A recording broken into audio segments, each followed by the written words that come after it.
Olá, tudo bem com vocês? Hoje a nossa aula é sobre fundamento psicológico e sociológico da educação. Nós vamos aqui apresentar alguns elementos introdutórios para que vocês possam aí refletir sobre essas contribuições da filosofia, desse pensamento sociológico e o fundamento psicológico para a formação do sujeito e, consequentemente, para os processos educativos. E os tópicos que serão aqui discutidos buscam ampliar as reflexões acerca da necessidade de resgatarmos ou reincorporarmos um pensamento reflexível às práticas aí pedagógicas. Quando a gente pensa em educação, que é um fenômeno já observado, em qualquer sociedade e nos grupos que se compõem, que é responsável aí pela manutenção e perpetuação a partir da transposição a essas gerações que se seguem. Os modos culturais de ser, estar e agir necessários à convivência e o ajustamento de um membro no seu grupo ou na sociedade. O pensar filosoficamente é uma exigência do próprio processo da formação humana, que exige coragem e disposição, mas que pode, por outro lado, oferecer-nos a oportunidade de pensarmos sobre o nosso próprio ser e fazer do cotidiano. A compreensão sobre o desenvolvimento psicológico e a aprendizagem humana, entre esses aspectos estudados por essa ciência, é os processos intelectuais, cognitivos e emocionais. A história da inserção da psicologia no Brasil é muito curiosa, Uma vez que deve ser aplicada em todos os cursos de formação de educadores, isso é, psicologia da educação.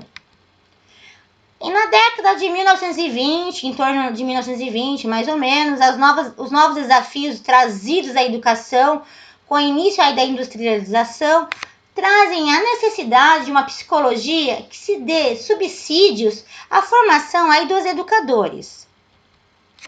A psicologia da educação, ela utiliza princípios e informações que as pesquisas psicológicas oferecem acerca do comportamento humano para tornar mais eficiente o processo de ensino-aprendizagem, constitui-se no ramo da ciência psicológica e tem por objetivo de estudo todos os aspectos das situações da educação, sobre a ótica da psicologia, dos quais derivam princípios e modelos da teoria, procedimentos de ensino, assim como métodos práticos de instrumentação e avaliação. E, por fim, estuda as relações existentes entre as situações educacionais e diferentes fatores que determinam e a contribuição da psicologia da educação à formação do educador, que se faz oferecer elementos possibilitadores da compreensão de aprendentes do processo de ensino-aprendizagem. Compreender o aprendente, essas características individuais e seu desenvolvimento tanto nos aspectos físico, emocional, intelectual e social é pré-requisito para a obtenção de êxito na atividade de ensino. O ser aprendente não é um ser ideal, abstrato, é uma pessoa concreta que tem necessidade, preocupações, interesses, desejos, especificidades que delas depende a efetivação de aprendizagens. E para o professor, não é suficiente só conhecer o aluno. É necessário que ele saiba como que funciona esse processo de aprendizagem, quais fatores envolvendo o aluno, o professor e a dinâmica aí da sala de aula que facilitarão ou prejudicarão a aprendizagem. Então, o professor, ele tem que ter esse conhecimento desse processo de aprendizagem, para que o aluno tenha essa facilidade de aprender, porque senão vai acabar prejudicando, em vez que o seu aluno possa aí evoluir. E ainda para que o professor consiga realizar satisfatoriamente seu trabalho, é fundamental a importância do papel do professor. Ele tem que entender o que ele está fazendo lá, o que eu fui fazer ali, o que eu quero ensinar, de que maneira ensinar e como atingir esse objetivo. Embora o conhecimento da psicologia da educação não seja só a garantia de bom ensino, ele vai ajudar o professor a desempenhar suas funções de maneira mais satisfatória para ele e para os aprendentes, visto que essa ciência procura estudar e explicar como a aprendizagem se desdobra sobre a ação de inúmeros fatores. Nós vamos fazer aqui uma análise e vamos refletir, tá? Então, numa escola do ensino médio, grande parte dos alunos de uma classe do período noturno obteve notas muito baixas aí na disciplina de matemática, né?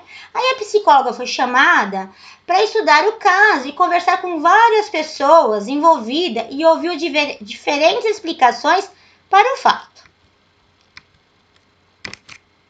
O professor respondeu: os que tiveram aí notas baixas são desinteressados, não prestam atenção nas explicações, ou seja, eles não estudam. Foi bem taxativo.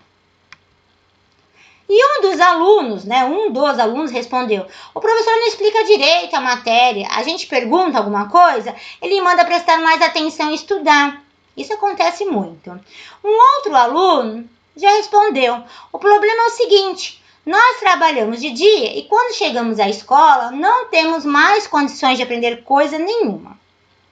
Já no próximo depoimento do diretor, ele responde: esses alunos não querem nada com nada, só estão aqui para conseguir o diploma.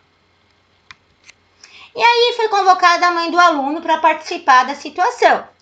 Olha, o meu filho se esforça muito, estuda sábado, estuda domingo e assim mesmo tira nota baixa. Acho que ele não tem capacidade para estudar. E aí os alunos, foram unânimes em declarar que estudavam matemática, mas que, apesar disso, não entendiam a matéria.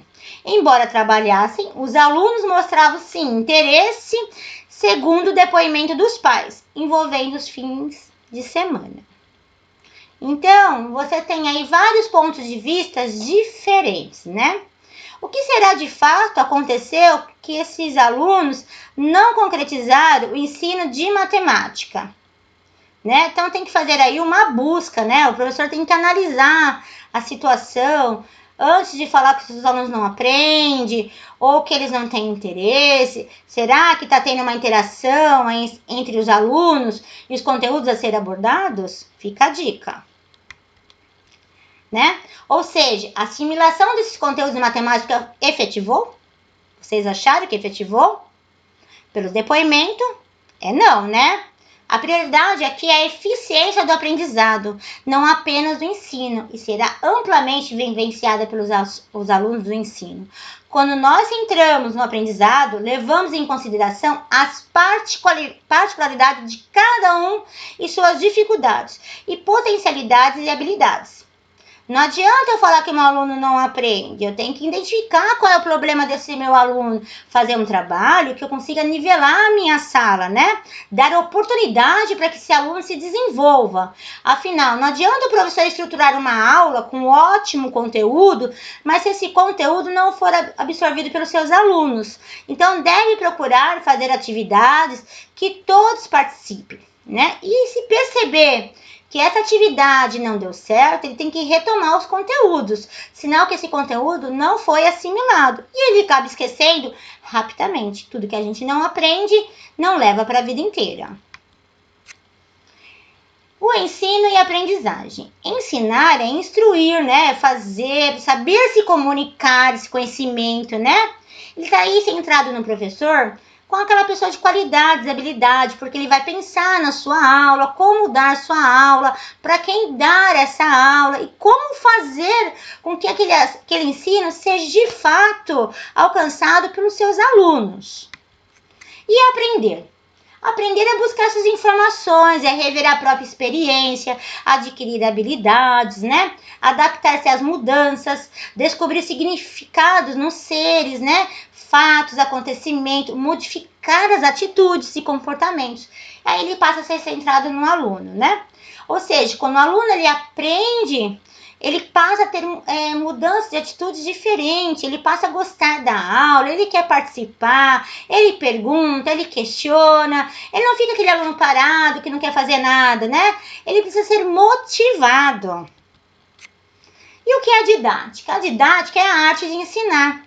São as técnicas e meios do ensino, como ensinar, como eu quero alcançar aquele objetivo. Então, eu vou dar matemática, então eu posso fazer aí uma atividade de bingo, eles são maiores, então eu vou procurar fazer atividades que eles de fato têm interesse em desenvolver, né? Mas tem que ser de forma clara, né? Com a realidade do ensino, articulando os conhecimentos adquiridos sobre como ensinar e refletir sobre para quem ensinar. E o que ensinar? Então, todas as perguntas, elas têm que ser respondidas na hora que eu for aplicar esse conteúdo para os meus alunos. Como eu vou ensinar para que ele possa, de fato, aprender. Senão, ele vai esquecer o ensinamento e não vai assimilar. E, de fato, vai ficar ali parado sem ter nada para ser agregado. Então, essa arte, essa didática, você vai adquirindo aí conforme você vai vivenciando na sala de aula, né? Cada professor tem sua didática própria. Então, não existe uma ferramenta, uma fórmula pronta. O professor vai aprendendo, vai desenvolvendo, o que deu certo para uma turma talvez dê certo para outra turma. E assim vai as coisas vão se caminhando. E aí, quando o aluno aprende, ele passa, então, de fato, a ter uma aprendizagem significativa, né? Então, para essa aprendizagem ser significativa, deve se relacionar com o universo do conhecimento do aprendiz, né? Deve permitir que esse aluno possa formular problemas, questões, de modo que ele tenha interesse, né? Extrair e que ele também se sinta conforto em fazer as atividades, né? E que essas atividades sejam relevantes também aí com o seu grau de maturação. Não vou querer dar algo para o meu aluno que ele ainda não tem esse grau de maturação. Então, a gente tem que respeitar as faixas etárias, preparar o material apropriado. Então, o professor, ele chega na sala de aula para aplicar a lição, mas ele tem todo um trabalho por trás. É o preparar esse material para que eu possa desenvolver durante esse período. E a avaliação, né? Ela faz aí parte do processo de aprendizagem e essa avaliação ela deve estar embasada nos objetivos estabelecidos. Então não adianta eu dar uma lição muito difícil e querer que eles alcancem um objetivo que está além do que eu propus. Então tem que estar muito claro, eu quero que eles alcancem tal objetivo. E aí fazer com que você batalhe, né, para que esse aluno chegue a esse objetivo. E a nota final, muitas vezes, ela acaba sendo insatisfatória. Então, o que você percebe? Que ele não aprendeu. Então, você tem que retomar os conteúdos. Não adianta você avançar um conteúdo que ele, de fato, não efetivou, porque ele vai levar várias lacunas para fora e é para a vida inteira. Né? Então, você tem que permitir participar esse aluno do seu próprio processo de aprendizagem, tá? Que ele possa transferir aquilo que ele aprendeu e que ele possa escrever com as palavras dele. Não precisa ser com as cópias do livro, nem com a cópia do professor, porque cada um é um ser pensante.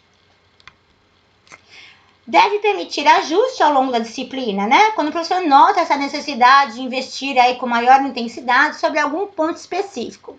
Então, eu percebi que meu aluno teve interesse nesse assunto. E aí, o que eu faço? Eu vou lá e dou mais um prazo de tempo, estendo o assunto, vamos investigar aquilo que te deu interesse, né?